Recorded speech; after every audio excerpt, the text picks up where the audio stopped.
So it's Wednesday, and I went to Atlantis to see if I could pick up Kanto and maybe make a couple of game day decisions there, but they didn't have anything I was looking for. So I got a glass of wine, and I'm going to go home and wait for Comicopolis to open. So I went to get my comics, but they had just gotten their shipment, so I had to leave and come back. So I'm going back. Got a decent stack. Let's go home, read them up. Hopefully I don't need another glass of wine.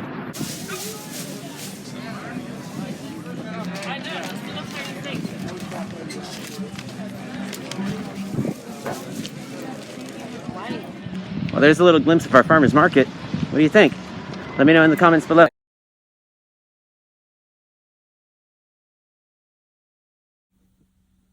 Hi, my name is McKinley. Thanks for clicking. I really appreciate it.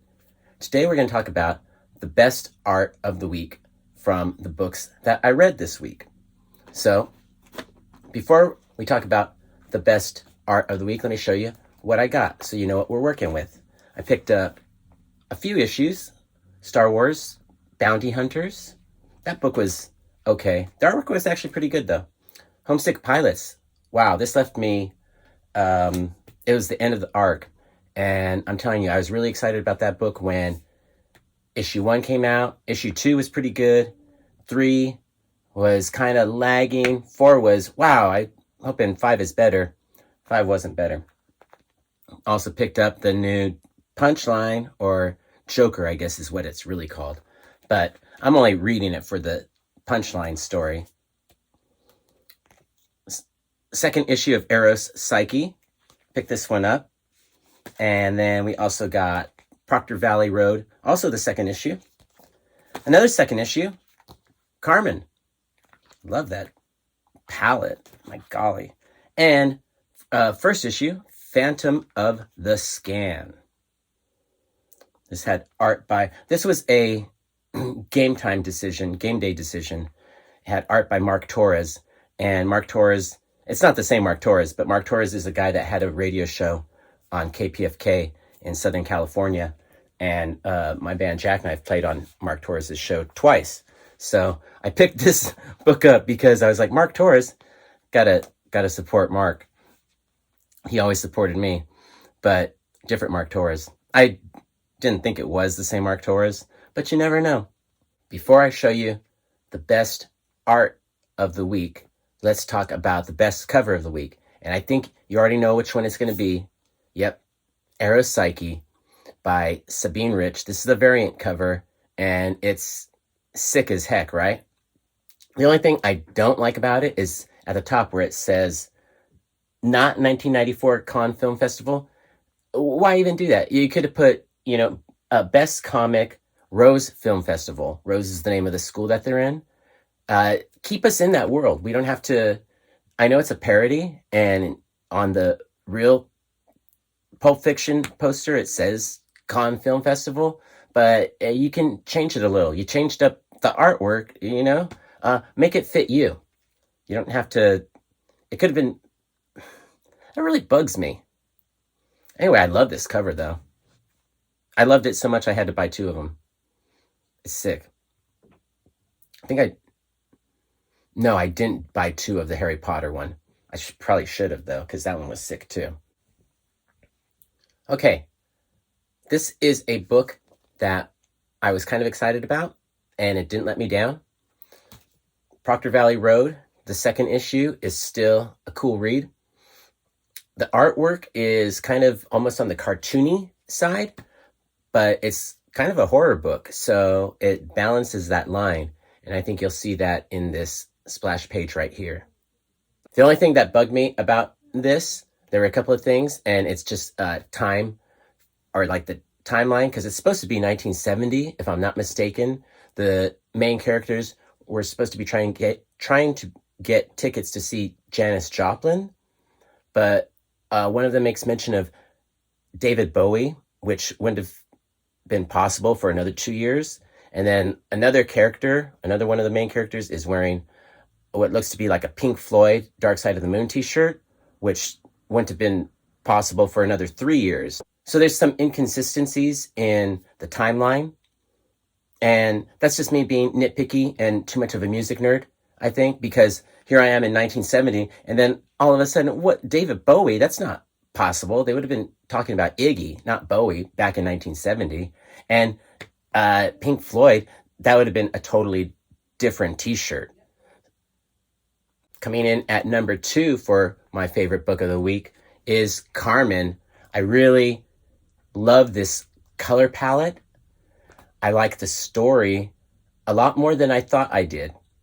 And this one I enjoyed more than the first issue.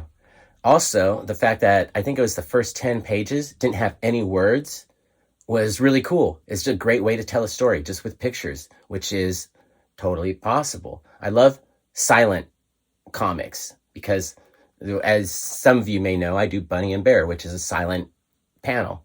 Just a panel, but still it's silent. This artwork is pretty cool. Guillaume March is rad. And I mean, look at this page. That is awesome. I really like that a lot. I hope you do too. And I like that they had a suicide prevention line at the front of the book, inside the front cover.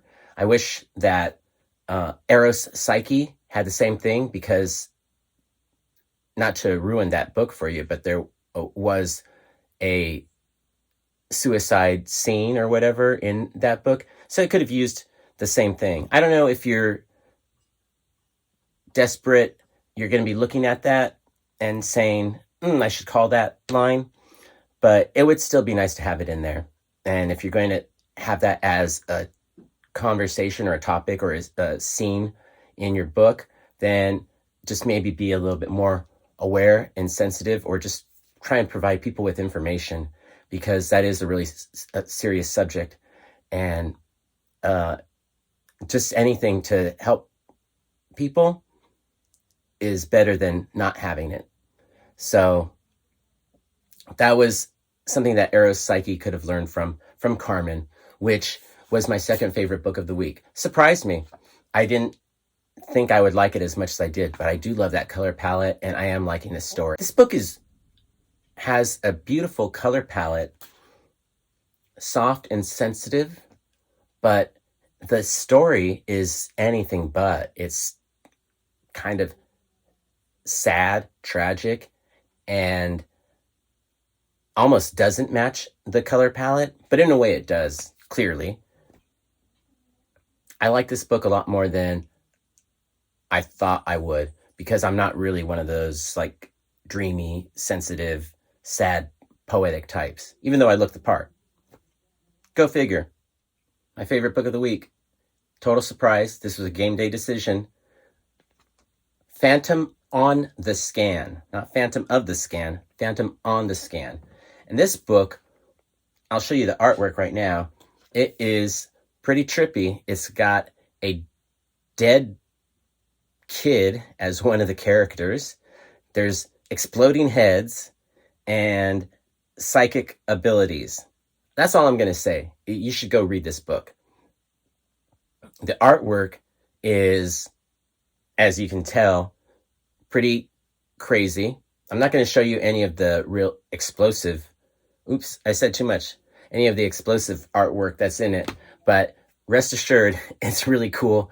And I didn't have fun reading this book. I read it twice, and it's not a fun read, but it's really cool. Would make a really good, like, freaky movie. And honestly, I can't wait for issue 2. I was surprised. I didn't know that much about it. Like I said earlier, I only picked it up because the artist's name was Mark Torres, and I have a connection with that name because I had a really good associate friend. I don't know if I'd call Mark a friend, but I definitely admired him. He did a radio show that was very instrumental in Southern California, and I was lucky enough to play on it twice. So that was the only reason why I picked this book up. And I knew it wasn't the same Mark Torres, but still got to support. And I was surprised. Glad I picked it up, and I will definitely be picking up issue 2. So that's the view from here as far as comic books go for the week of April 14th, 2021. Please like, share, and subscribe. all that YouTubey yada yada yada. Tell me what comic you liked the best out of this week's comics, what artwork you liked the best. Tell me in the comments below. Let's have a conversation. Thanks to Lip Street for the shirt. For the last 3 years or so, you've been keeping me in cool shirts, and I super appreciate that. Thank you for watching. Peace, love, Bunny, and Bear.